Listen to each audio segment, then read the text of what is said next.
नमस्कार, मी लीना। आज आपण करतोय मस्तपैकी भन्नाट अशी कढीपत्त्याची चटणी, पण कैरी घालून। खूप छान लागते, चटपटीत लागते आणि करायला पण एकदम सोपी आहे। बघूया कशी करायची ते। त्याच्यासाठी साहित्य काय काय लागतं ते दाखवते। कढीपत्त्याची चटणी करतोय त्यामुळे कढीपत्ता भरपूर हा मी धुवून ठेवलेला आहे।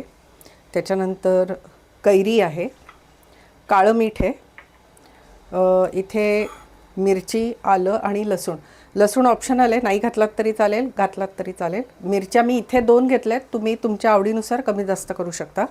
भाजलेले शेंगदाणे घेतलेले आहेत थोडे, साधं मीठ आहे आणि साखर। एवढंच साहित्य लागणार आहे आपल्याला। तर सगळ्यात आधी थोडंसं 1 चमचाभर तेलावर मी हा जो धुतलेला कढीपत्ता आहे तो छान कुरकुरीत होईपर्यंत भाजून घेणार आहे।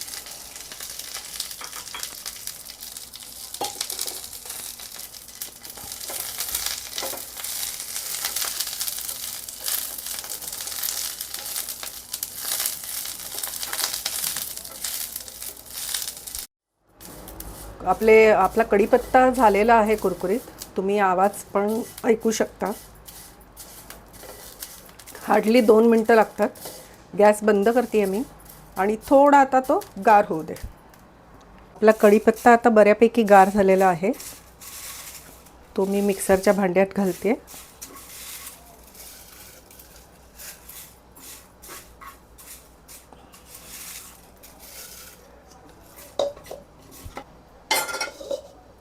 हे शेंगदाणे भाजलेले आहेत, माझ्याकडे भाजलेले होते त्यामुळे मी भाजत नाही बसले परत वेगळे।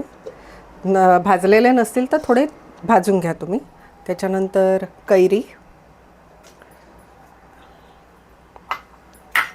तुम्हाला म्हटलं तसं आलं, लसूण, मिरची आहे।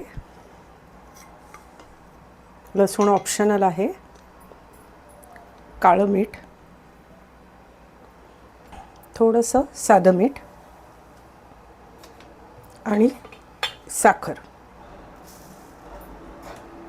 आता हे सगळं आपण वाटून घेऊया।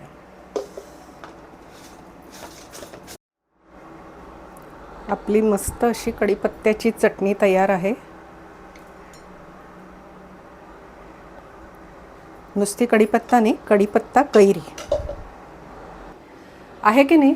झटपट होणारी अशी कढीपत्ता कैरीची चटणी नक्की ट्राय करा ही रेसिपी। आणि आवडली असेल तर लीना सुगरण कट्ट्याला लाईक, शेअर आणि सबस्क्राईब नक्की करा। आणि अशाच छान छान रेसिपी बघायला आणि मला भेटायला उद्या नक्की या। तोपर्यंत बाय।